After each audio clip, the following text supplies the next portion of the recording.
ভাই, এই যে ওই কেমন আছেন আপনি? এখানে রনি ভাই পাখি পালে না, ওনার এটা জানেন? হ্যাঁ, এই যে এই বাড়িতেই ওনার পাখিটা পালে। ও আচ্ছা, আচ্ছা, যাওয়ার সময় যেতেছে। আচ্ছা, আপনি আমাদের সাথে থাকেন দুই এদিকে।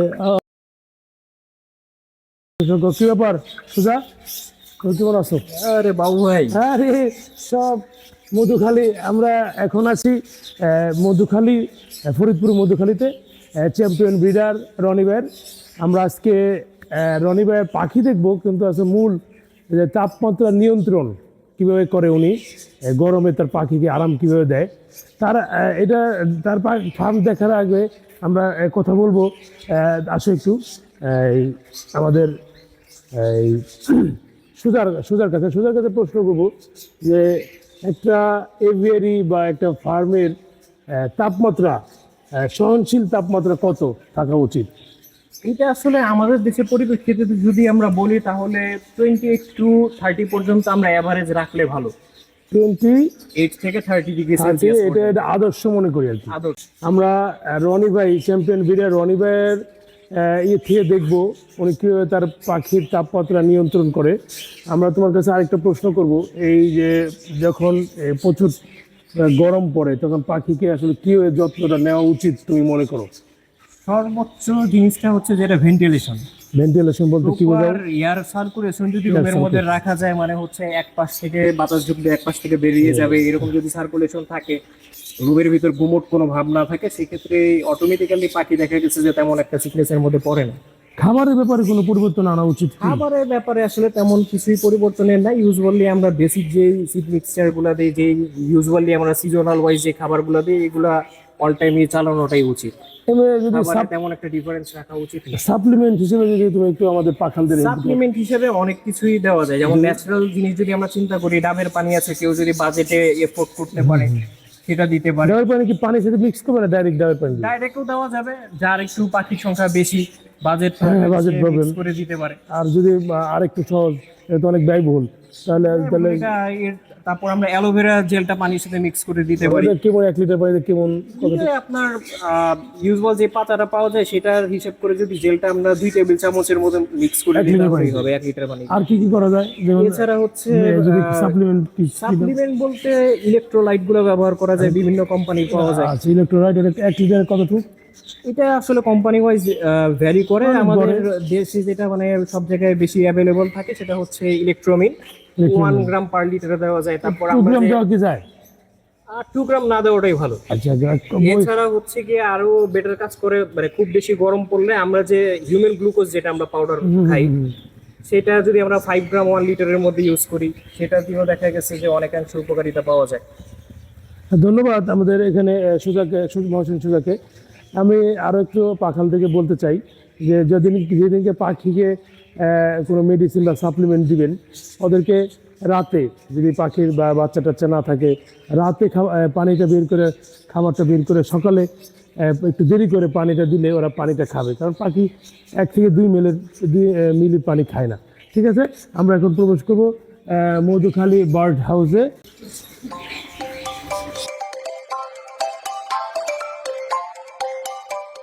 কি দেখতেছেন দেখি না, দেখেন একটু দেখেন ভাই। আচ্ছা, মাশাল্লাহ মাশাল্লাহ মাশাল্লাহ। রনি ভাই, আমি আপনার সাথে একটু কথা বলবো।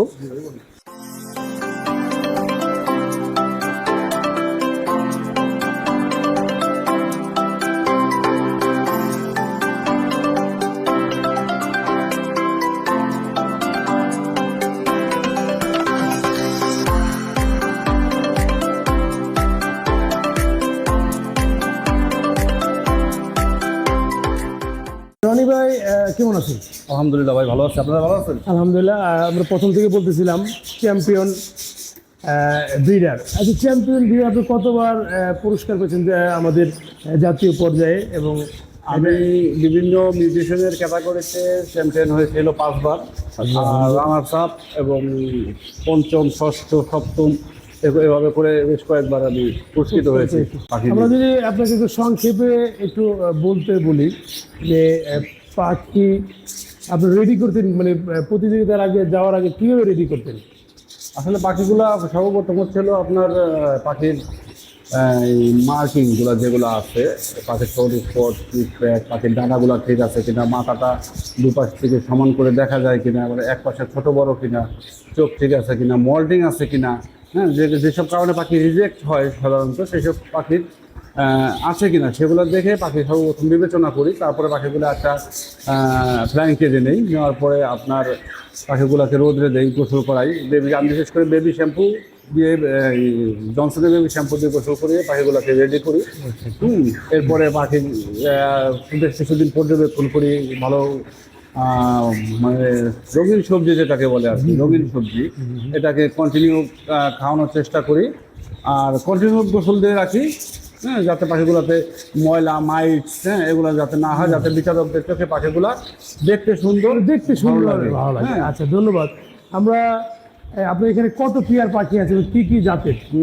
আমার এখানে বাজেরিগার প্রায় 80 পেয়ারের মতো আছে। আচ্ছা। হ্যাঁ, এক্সিবিশন ইংলিশ কিছু আছে, ককাটেল আছে প্রায় 20 পেয়ারের মতো, লাভবার্ড আছে 12-14 পেয়ারের মতো, সঠিক হিসাব আসলে নাই। পাইনাপেল কুনুর আছে, বাসায় লুটিনো রিংনেক আছে, তারপরে আপনার জাভা আছে, ফিন্স আছে, ডায়মন্ড ঘুঘু আছে, কিছু জেপি আছে। হ্যাঁ, এইভাবে টুকটাক করে মানে চেষ্টা করতেছি বাড়ানোর জন্য। কত পেয়ার হতে পারে একটা ধারণা? Total 120 pair. আচ্ছা, আমি আপনাকে শুধু সব জায়গায় যাই বলি, আপনার খাবারের দাম মানে সিড মিক্সের দাম অনেক, এখানে আপনি বিকল্প খাবারের হিসেবে কি ব্যবহার করেন? সিড মিক্সের দাম যখন বাড়া ধরছে তখন থেকে বিকল্প খাবার হিসেবে আপনার ঘাস লতা পাতার উপরে বেশি নজর দেওয়া যেমন হয়েছে। যদি বলেন, আমি যদি যেমন ধরেন আজকের দিনের কথা বলি, আপনার এখানে আপনি কি করবেন আজকে, মানে বিকল্প খাবার কি কি দিবেন? বিকল্প খাবার হিসেবে আপনার স্প্রাউট, হ্যাঁ, কুমড়া আছে, স্টিম করে দেওয়া হয়, ডিম দেওয়া হয়। আমার আরেকটা কাজ করি মাঝে মাঝে, সেটা হচ্ছে গেজানো গম, মানে গমটা যখন 4-5 ইঞ্চি অঙ্কুরিত গম, অঙ্কুরিত না, মাটিতে লাগাই, মাটিতে লাগাই, লাগানোর পরে যখন 4 ইঞ্চি 5 ইঞ্চি হয়, ঘাস হয়, সবুজ হ্যাঁ, ঘাস। ওটাকে কেটে, হ্যাঁ, ওটাকে কেটে ইউজ করি। বাজারে তো সবচেয়ে সহজলভ্য হচ্ছিল কলমি শাক, আর আমি অনেক শাক কিনতে, আমি ওখানে ওটা ছাড়ও পাই, হ্যাঁ, এটা ইউজ করি। আর আপনার মোটামুটি মুগ ডালটাও ইউজ করি, কাঁচা মুগ যেটা, হ্যাঁ, এটা ইউজ করি। তো দিনে 2 বার দেওয়ার চেষ্টা করি। সেক্ষেত্রে আমার আগে পাখির খাবার লাগতো প্রায় 50 কেজি 55 কেজি, এখন সেটা 25-30 নেমে এসেছে। চিন্তা করতে পারছেন? পাখির ব্রিডিং রেজাল্ট মানে আপনি মানে জানলেও পাখির ব্রিডিং রেজাল্ট এতই ভালো যা মানে সিড মিক্সে আসলে হয় না। মাশাআল্লাহ, মাশাআল্লাহ। এবং পাখাল থেকে একটু জানাতে চাই যে বাজরিগারে প্রচুর আয়োডিন দরকার হয়। আমি যদি ভুল না করি, এখানে সোজা আছে, আপনার কলমি শাকে প্রচুর আয়োডিন বা যে দরকারি আয়োডিন পাওয়া যায়, ক্যালসিয়ামও থাকে, অন্যান্য আয়োডিন খুব দরকার। আচ্ছা, আমরা আপনার ক্যামেরাম্যানের দিকে আসেন। আমরা এখন মূল যেই টপিকে কথা বলবো, আয়োডিনের ব্যাপারে আমি আরেকটু বলি। আমি সুজা ভাই আছে, আমি যতটুকু অতটা অভিজ্ঞতা না, আমি কিন্তু হিমালয়ান পিঙ্ক সল্টটা ইউজ করি। হ্যাঁ, হিমালয়ান পেন্সিল ইউজ করতে বলে। হ্যাঁ, আমি হিমালয়ান পিঙ্ক সল্টটা ইউজ করে যথাযথ মোটামুটি ভালো একটা ইসে আসে। আচ্ছা, কিভাবে ইউজ করেন? আমি আপনার মানে এর আগে আমি দিয়েছিলাম ওদের, টাকা ধরে দিয়েছিলাম, বাট ওরা কালার নষ্ট করে ফেলে। হ্যাঁ, ওরা বাতাস পাইলে গোলা হয়ে যায়। ওটা আমি পাউডার করে দেখা গেল যে মাসে 2 দিন কিংবা 3 দিন 1 গ্রাম 2 লিটার পানিতে, 1 গ্রাম 2 লিটার 2 লিটার পানিতে আমি দিই। এখন অনেকে আবার 1 গ্রাম 1 লিটারও সাজেস্ট করে, আবার 3 লিটারও করে। আমি 1 গ্রাম 2 লিটারে ইউজ করি। আবার মাঝে মাঝে কি হয়, আমি যখন ডালটা সেদ্ধ করি, ছোলার ডাল যেটা সেদ্ধ করে দিই পাখিকে, ওই সেদ্ধ করার সময় আমরা যে কাঁচা লবণটা ইউজ করতাম, সেই কাঁচা লবণটা ইউজ না করে আমি পিঙ্ক সল্টটা ইউজ করি। দারুণ দারুণ। কোথায় পাওয়া যায় এগুলো? এটা অনলাইনে অ্যাভেলেবেল পাওয়া যাচ্ছে এখন, একেবারে অ্যাভেলেবেল। এবং আমি দেখি বড় বড় বিডার পাকিস্তানে প্রচুর ইউজ করে, বড় বিডারও ইউজ করে। এই ব্যাপারে আমাদের এখানে সোজা আছে পিঙ্ক সল্ট ব্যাপারে তুমি যদি একটু বলতে, আসলে পাখির কতটুকু দরকারি? মেইনলি হচ্ছে আপনার ওই যে ইলেকট্রোলাইটের একটা হিসাব আছে, যেটা বলছিলে তুমি প্রথম থেকে, কেন হচ্ছে আয়োডিনটা পাওয়া যাচ্ছে। মূল কথা হচ্ছে আমরা ন্যাচারালি ভাবে ওদের মিনারেলসের কিছু কিছু উপাদান এখান থেকে আমরা দিতে পারি। ধন্যবাদ, ধন্যবাদ। আমরা একবারে আজকে মূল বিষয়ে আসবো। আমরা এই বিশাল ঘর, বিশাল এভিয়ারি আপনার, এখানে তাপমাত্রা নিয়ন্ত্রণের ব্যাপারে আপনি কি করেন যদি একটু বলতেন, যে আমরা দেখতেছি সুন্দর একটা সিস্টেম, এই সিস্টেমটাকে কি মানে আপনি কি বলেন, মানে পুরো সিস্টেমটাকে? আসলে যে মানে এবার যে গরম পড়ছে, এবার অনেক মানে খুব বেশ কিছু পাখি আমার ক্ষতিগ্রস্ত হয়েছে। হ্যাঁ, যার কারণে চিন্তা করলাম এত পাখি এত স্প্রে করা পসিবিলিটি না, তাই ঘরের তাপমাত্রা নিয়ন্ত্রণ করার জন্য আমি মানে বিভিন্ন সোর্সের মাধ্যমে এই জিনিসগুলো কালেকশন করে, এটা এক জায়গা থেকে কালেকশন করছি, এটা এক জায়গা থেকে কালেকশন করছি। যদিও আপনার বাইরের দেশে এটা সেট আপ হিসেবে পাওয়া যায়, আচ্ছা, কিন্তু আপনি কিন্তু এটা আমাদের দেশে আমি এখনো মানে সহজলভ্যভাবে কারো কাছে পাই নাই। আর আচ্ছা, মোটরের ব্যবস্থা করছি। আচ্ছা, আপনাকে পুরো সম্পূর্ণ ব্যাপারটা কোথায় থেকে কি করছেন, কেমনে কাজ করে আপনি আমাদের একটু বুঝাই বলেন, একটু প্রথম থেকেই চলেন। আচ্ছা, এখানে একটা ডিসি মোটর আছে, এটার ভিতরে একটা ডিসি মোটর আছে। আর এখানে কারেন্টের সংযোগ দেওয়ার জন্য একটা এমডিফায়ার আছে। হ্যাঁ, এটা কি মোটর? এটা কি মোটর? এটা একটা ডিসি মোটর, পানির আপনার থেকে সংগ্রহ করে ওটাও বলতে এটা হবে। আমাদের স্থানীয় বাজার থেকে সংগ্রহ করছি, যারা স্প্রেয়ার মেশিন বিক্রি করে ওদের কাছে পাওয়া যায়। এটা 500 থেকে 550 টাকা। আবার বলো, এটা কি কত পাওয়ার, কত হর্স পাওয়ার? এটা হর্স পাওয়ার না, এটা জাস্ট ছোট একটা ডিসি মোটর, ব্যাটারি চালিত। আচ্ছা, এটা কারেন্টে চলে না, এটা কিন্তু ডিসিতে চলে। বাট এখান থেকে কারেন্টটা আসে, এখানে কারেন্ট ঢুকতেছে, এখান থেকে ডিসি বেরোচ্ছে, ডিসি ভোল্ট বেরোচ্ছে। হ্যাঁ হ্যাঁ, এখান থেকে ব্যাটারি ভোল্ট বেরোচ্ছে, এখানে ঢুকতেছে কারেন্ট, এখান থেকে ভোল্ট বেরোচ্ছে। এটার ভিতরে পানিও আমার সবসময় সংরক্ষিত থাকে, প্রায় 30 লিটারের মতো পানি। ভালো করে একটু দেখাও। 30 লিটারের মতো পানি আছে। তারপরে এখন এটা আপনার 12 থেকে 24 ভোল্টে খুব কার্যকরী। হ্যাঁ, মোটরটা 24 ভোল্ট পর্যন্ত নিতে পারে, তবে 18 ভোল্টে আমি সাধারণত অ্যাপ্লাই করি। আচ্ছা, আমরা একটু দেখি, দর্শক বা বাখালদেরকে একটু দেখাই যে এখানে ডিজিটাল মিটার আছে। এখানে কত? 29। একটু নিচে নামা রাখি, পানিতে ভিজতে পারে। হ্যাঁ, এখন 29। এখন ওইটা চালানোর পরে কি হয় দেখবো আমরা। মানে এখানে দারুণ একটা পরিবেশ তৈরি হয়েছে।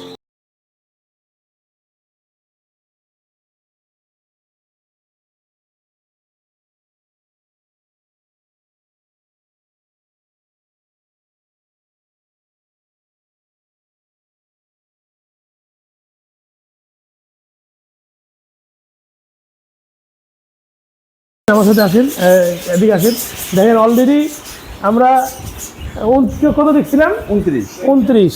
আর এখন দেখেন 20.28 চলে আসছে, মানে 5 মিনিটের ভিতরে 5 চলে আসছে। হ্যাঁ, আমরা আশা করি আরো কিছুক্ষণ চালানো উচিত ছিল। হ্যাঁ, মিনিমাম 15-20 মিনিট চালাইলে তাপমাত্রা 5 ডিগ্রি কমে যায়। হ্যাঁ, দর্শক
এখানে সোজা তোমার এই ফগিং সিস্টেমটা দেখলা, এইটার ব্যাপারে তুমি যদি তোমার কোনো মন্তব্য থাকে।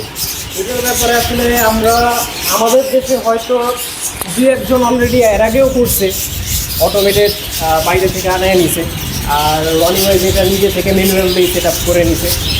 এই সিস্টেমটা আসলে আমাদের দেশে হয়তো নতুন, কিন্তু বাইরের দেশে অনেকেই এটা ইউজ করে। তো এই জিনিসটা আমাদের হিউমিডিটি যেভাবে মেনটেন করতেছে, যেমন আমাদের বেশিরভাগ ক্ষেত্রে দেখা যায় ডেডিং সেলের একটা সমস্যা হয়, মানে আবার অনেক ক্ষেত্রে দেখা যায় ডেডিং সেল জিনিসটা হচ্ছে যে ডিমের ভিতরে ডিমটা উর্বর ছিল, ফার্টাইল ছিল, সেটার ভিতরে বাচ্চা কমপ্লিট হয়েছে কিন্তু ভেঙে বের হইতে আর পারে না। ভিতরে হয়তো মারা গেছে, ডিম শুকিয়ে গেছে ভিতরে। এর রিজনটা হচ্ছে হিউমিডিটির কারণে। হিউমিডিটি যদি কমে যায় এনভায়রনমেন্টে তখন এই সমস্যাগুলো দেখা দেয়। তো এইখানে আমরা প্রথমত হচ্ছে সেই সমস্যা থেকে উদ্ধার পাচ্ছি, সেকেন্ড হচ্ছে আমার রুম টেম্পারেচারটা কমে যাচ্ছে। কিন্তু এইখানে নেগেটিভ সাইডটাও আমাদের মাথায় রাখতে হবে। এই সিস্টেমটা সেই জায়গাতেই করতে হবে যদি আমার রুমের মধ্যে আমি এয়ার সার্কুলেশনের প্রপার ব্যবস্থা রাখতে পারি। যেমন রনি ভাইয়ের রুমটা আমি দেখতেছি উনি যথেষ্ট ব্যবস্থা রাখছেন এয়ার সার্কুলেট হওয়ার। বড় 2 মিনিটে মানে 1 ডিগ্রি সেলসিয়াস 2 ডিগ্রি সেলসিয়াস কমে গেছে অলরেডি। হ্যাঁ 2 ডিগ্রি। এখানে বিশাল বড় একটা ফ্লাইট কেস বা উড়ানো খাঁচা দেখতে পারতেছি, যে আসলে সবসময় বলি যে যত বড় দিতে পারেন খাঁচা দিতে পারে পাখির জন্য ভালো। আমরা রনি ভাইকে বলবো যে এত বড় খাঁচা দেওয়ার কারণটা কি? আসলে আমার হলো মূলত ফিমেলগুলো ফ্লাইং করে এখানে, যখন রেস্টে থাকে এখানে ফ্লাইং করে। এর পরবর্তীতে ফ্লাইং শেষ যখন ব্রিডিং সিজন চলে আসে কিংবা ব্রিডিং কন্ডিশনে পাখিগুলো চলে আসে তখন ওদের কেঁদে স্থানান্তর করা হয়। তখন দেখতেছি এবং বক্সও আছে। ওই মানে অনেক সময় দেখতে ভালো লাগে পাখিগুলো জোড়া দিয়ে যে একসাথে একজন আরেকজনকে খাইয়ে দেয়। হ্যাঁ, এই জিনিসটা খুব ভালো লাগে আর কি। আপনাদেরকে আমরা একটা জিনিস দেখাবো, হাফ সাইডার বাজরিগার দেখছেন আজকে আমরা আমি এর আগে দেখি নাই, হয়তো আছে সুজাই দিক আছে, মানে ককাটেলের হাফ সাইডার বাজরিগার আছে বলি, সরি, ককাটেলের হাফ সাইডার বেবি দেখবো। সুজা ভাই হ্যাঁ সুজা এটাকে পুরা করতেছে, এটা বর্ণনা করতেছে কেমন হাফ সাইডার। মূলত হচ্ছে হাফ সাইডার মূলত আমরা কি বুঝি যে সাধারণ বাজিগারে এক পাশে একটা নিউট্রিশন থাকবে, আরেক পাশে অন্য আরেকটা নিউট্রিশন থাকবে। এটা যদি আমরা খেয়াল করি, একটা পাশ হচ্ছে পাইপ, আরেকটা পাশে আসছে হচ্ছে যে ভ্যালু। এটা আরো ভালোভাবে যদি আমরা বুঝতে চাই তাহলে চোখের দিকে যদি খেয়াল করি, এই পাশের চোখটা ক্যামেরায় কি ফোকাস করা কালো, এটা ব্ল্যাক। হ্যাঁ, এই পাশটা ঘুরে আসলে দেখা যাচ্ছে যে এই পাশের চোখটা ফ্যালোর যে রেড হয়। মাশাআল্লাহ। তুমি যে এর আগে দেখছো হাফ সাইডে ককাটেল? আমি দেখি নেই, না আমি দেখি নেই।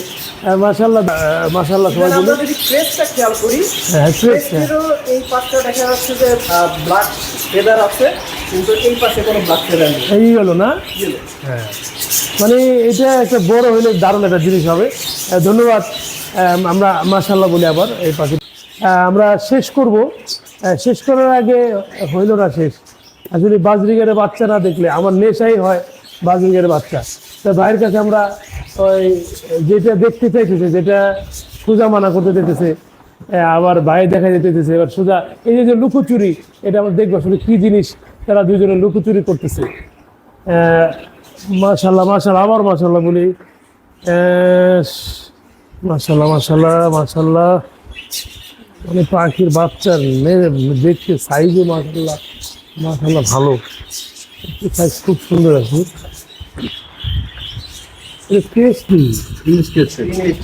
ইংলিশ ক্রেস্ট মানে সে ডেভেলপ করতেছে মানে রনি ভাইয়ের একটা ভালো লাগে। রনি ভাই কিন্তু পাখির তার প্রধান এবার একটু বলেন, পাখি প্রধান বলতে মানে এই জীবিকার ব্যাপারটা। আমার আয় হচ্ছে পাখি।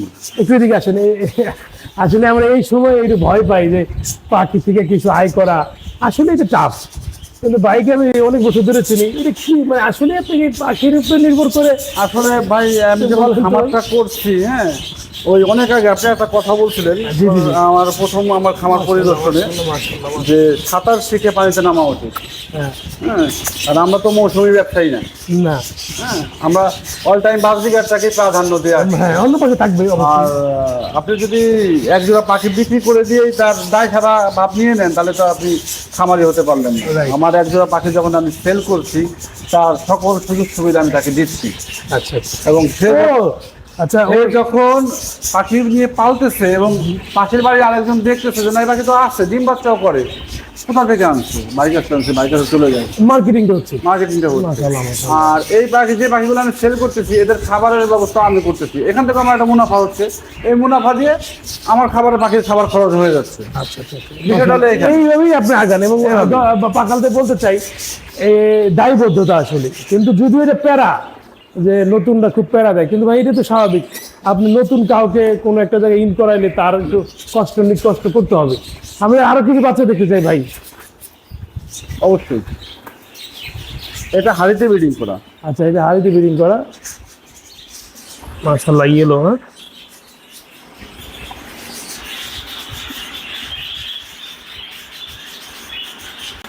মাশাআল্লাহ মাশাআল্লাহ মাশাআল্লাহ।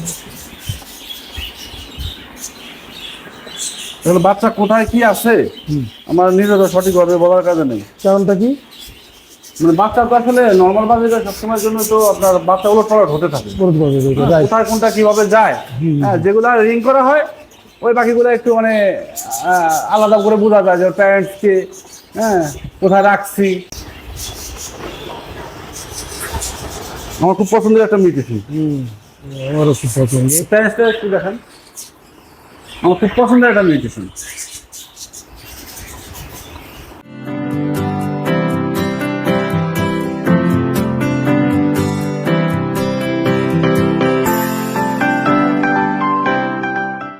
আমরা মধুখালীর চ্যাম্পিয়ন বিড়ার মাসুক হাসান রনি ভাই, ওনার এভিয়ারি পরিদর্শন করলাম। অত্যন্ত ভালো লাগলো। তার ফগিং সিস্টেমটা, তাপমাত্রা নিয়ন্ত্রণের ব্যাপারটাও খুব ভালো লাগলো। এবং তার যে পাখির খাবারের খরচ প্রায় বিকল্প খাবার দিয়ে প্রায় অর্ধেকের বেশি খরচ নামাই নিয়েছে। আপনারা সে বিষয়ে ঠিক হবেন। আবারও দেখা হবে অন্য কোনো এভিয়ারিতে, অন্য কোনো জায়গায়। আল্লাহ হাফিজ।